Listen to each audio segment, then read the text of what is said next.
We're celebrating this year 5 years of MSDF on AMP Impact. They were one of our very first organizations to adopt and really have grown with us over the course of the last few years. So really appreciate just the work that these two and many at MSDF are doing. So I will stop sharing and I'll hand it over to you, Brian, to kick us off.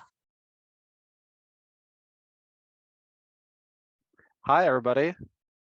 Let me share my screen. Can everybody see it okay? Yep. I'm getting head nods. Yes, sir. First off, I want to say, hold on, it's not going. There we go. Thank you for being here and listening to me talk away about what we've been doing for the last 5 years. You're taking a lot of time out of your day, and it's really cool to see a whole bunch of people learning about the organization. So to start off, we're at the end of the summit, right? We're getting towards the end. And I just want you guys to react. Where are you at in your learning journey? I want to understand, are you learning? Are you implementing AMP Impact? Are you using it on your day-to-day? Is it everything that you logged in? Or are you helping other people? So just react, let me know, let me see what's going on. And I hope in Zoom, I'm not a Zoom guy, so I don't know if, okay, I can see reactions there. Okay, great. I'm seeing a lot of hearts. I'm seeing some celebration. I'm seeing some tears of joy because we've completed the implementation process. Yeah, okay, great. Okay, so I have a general idea of the audience, right? So we've got a wide berth of individuals here. Hopefully our messaging is impactful for you. I want to start off with what is the Dell Foundation.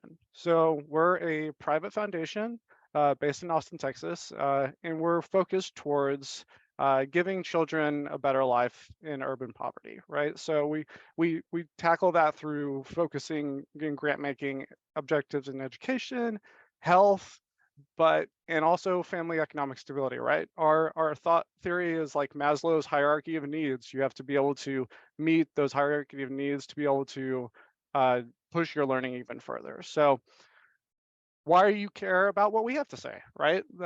We've been using the AMP Impact product for a while, but there are other people that have implemented.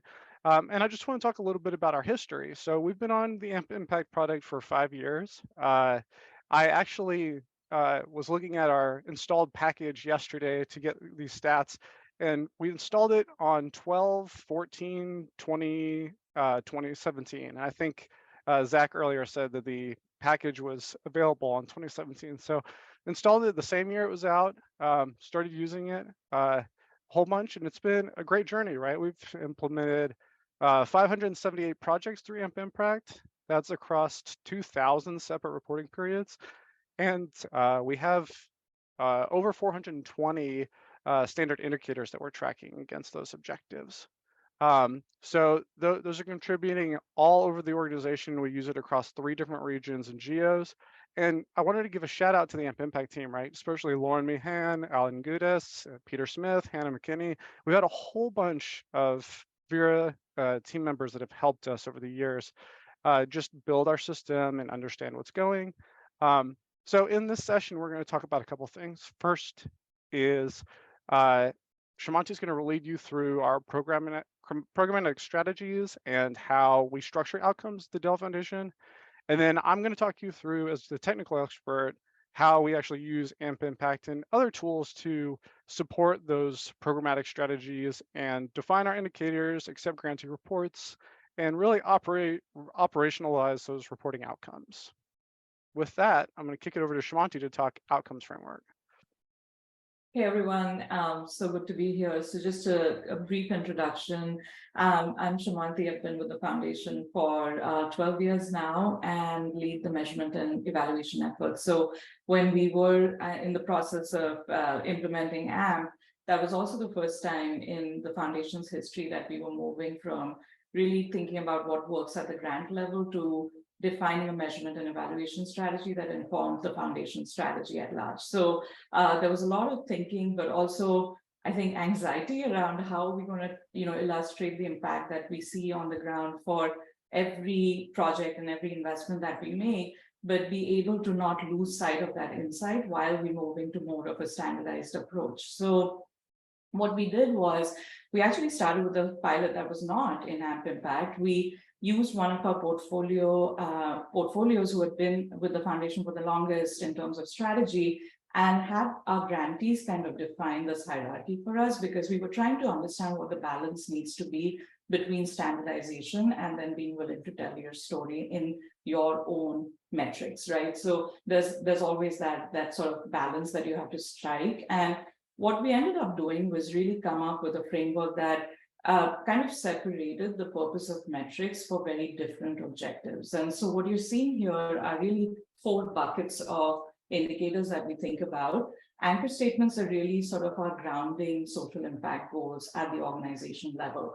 And the idea here is these are not targets that are tied to budgets or performances and things like that. It's really to say, if we were to talk about the foundation's work externally, how do we group sort of our broad impact areas? And then, what is the footprint of impact that we're creating? So the idea of anchor statements are really sort of to organize all these different, 400 plus projects at any given point into categories that then allow us to learn from each other, because we are a global foundation, but we also have business units that are doing their own work in teams that are very sort of discrete in many ways. So that's anchor statements. And really the idea is emphasize in that anchor statement what the reach of our work is. From that, we get into portfolio objectives. So for example, an anchor statement might be, a jobs and livelihoods anchor statement. So each year we are going to serve X number of individuals to get quality jobs. Portfolio objectives becomes, for a given budget unit, how do you define goals for that unit? So the South Africa team has their own portfolio objectives, the US team has their own ones, and then the India team. And so now we're taking that anchor statement and now contextualizing it to the geography in which that team operates. From that, we say, okay, now that you've set your goals and objectives, let's define from a catalog perspective what standard outcomes look like for your portfolio. So again, here, if it is about jobs and the idea is around quality jobs, there is a definition of a standard metric and an outcome for each geography that we have collaborated and agreed upon, and that is signed off by the leadership as well. But then we don't want to just stop there and say that that's telling the whole story. So as we're making these investments and we have very specific project objectives for the funding that we do, want to make sure that the grantees are also able to tell the story in the metrics that they collect and the way they think about impact, right? So these project outcomes are really our sort of way of saying, hey, how would you talk about your work, right? So this is where we're going to try to establish a balance, not try to collect everything under the sun, but at the same time, have some balance between here's what we are looking for, but also there might be custom metrics that you want to give us, because we may have certain sort of milestones and activities tied to the funding that we are doing for that particular grantee. So that's kind of how we separated it out. And the work that my team does is really work with every program team to create this blueprint every year as part of our annual planning process. So, Brian, I'll turn it back to you. With that, my next step is to take all of those wonderful strategies that Semonti and team are implementing and define a technology architecture that supports that, makes it an operationalized process. So this is our high-level 10,000-foot view framework, and some high-level view of how the data gets moved to the system. Starting from left to right, so we have a GMS application that's actually inbuilt to the foundation. It's a custom .NET application access to the web called G3. It's actually the 4th iteration of G3. Don't ask me what happened to iteration number 2. But it is where all of our projects start getting sourced and have that information logged against them. Those projects and the contacts associated to them all move into AMP Impact when the project actually goes active. So that's when we move into the second phase here, which is outcomes, and this is where AMP Impact is really our heavy hitter. All of our metrics, and I'm going to say metrics and indicators back and forth. We actually use the term metrics for indicators in our system. So all of our indicators are actually stored in AMP Impact, and they're surfaced through G3. Our GMS system. I'll show you a demo of that and how that looks. After all of those metrics are defined, we bundle them up into submissions and reporting periods. We report all year round. So we're constantly tracking different submissions across different portfolios. All that data gets piped into a data mart, which is where I think in our earlier session, we were talking about external data and how you map that to AMP impact data and how that gets all put together. And I won't say it's easy, but we have a really stellar data services team that maintains our data marts, that pulls that data in from third-party sources, from wherever we need it, anything that we don't want to store in Salesforce, and it gets transformed into this data mart that then Tableau server can take advantage of. And Tableau is really the powerhouse of munging that analytics, putting the reports and dashboards together that people care about, and then also displaying that. So you'll notice that on the right-hand side, I have my little pie chart here, but also AMP Impact has a little pie chart, and also our GMS system has the pie chart. And that's because we're directly embedding using the Tableau Viz Lightning Web component, and then also a custom component that we built in our .NET application.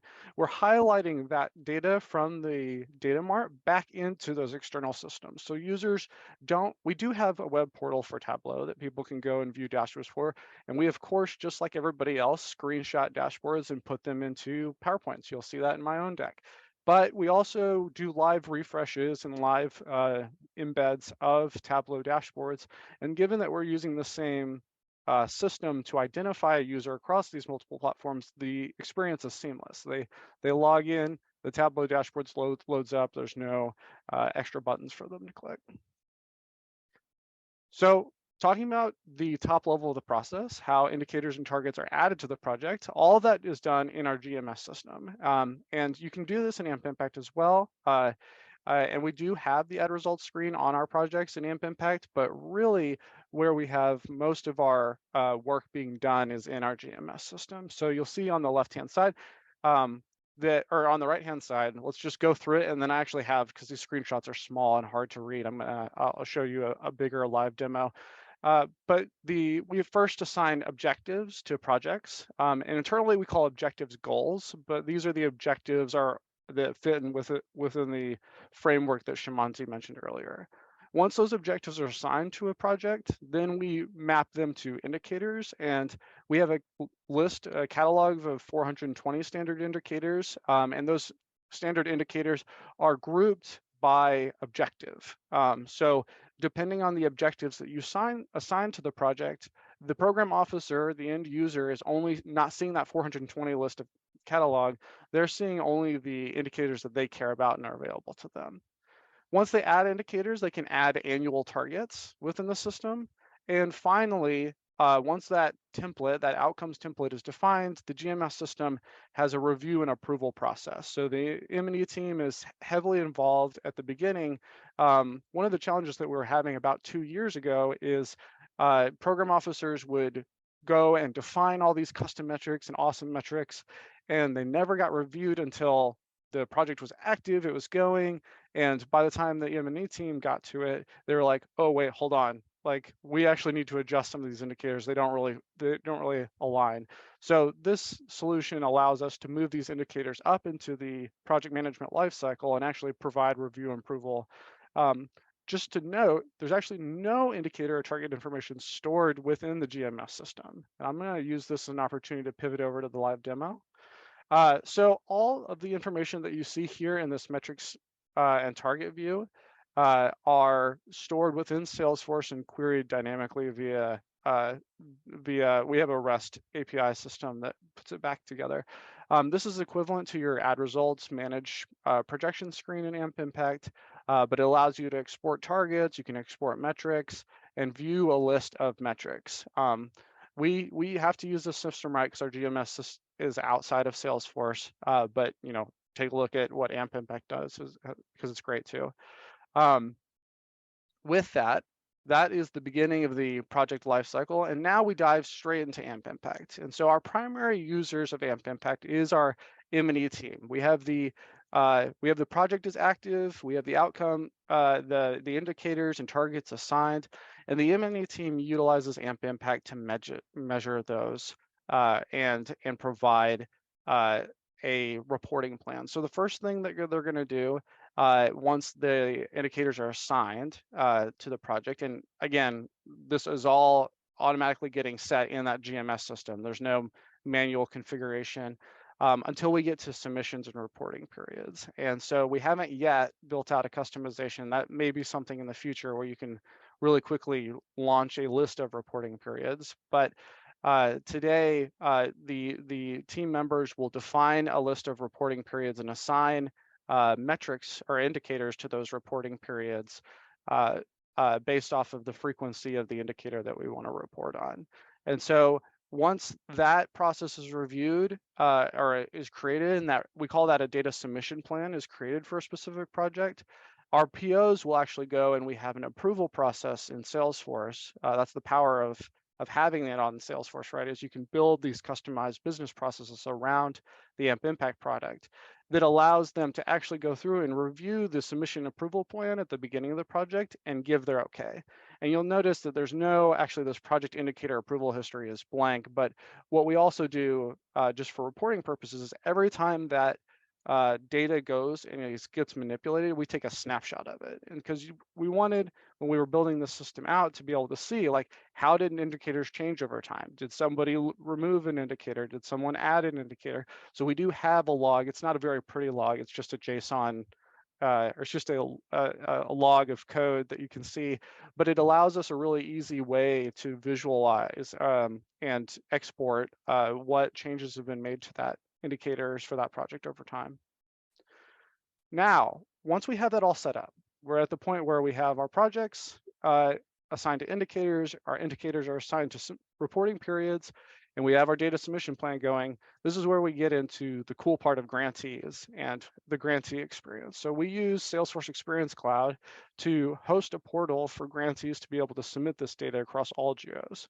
So this is a great example, and Lauren Meehan, I stole some of her work for this screenshot, but users will log into a user interface to Experience Cloud, and I have this demo too. Let me go through this first, and then I'll show a bigger version of this. Effectively, we've built a business automation process that allows a grantee to know when a submission window opens. Submission windows are typically at about a month, and so they'll get notified that that submission window is opened. These results will unlock, and a grantee can go and enter in their data into the system without ever going through any kind of PO or PI team member having to worry about it.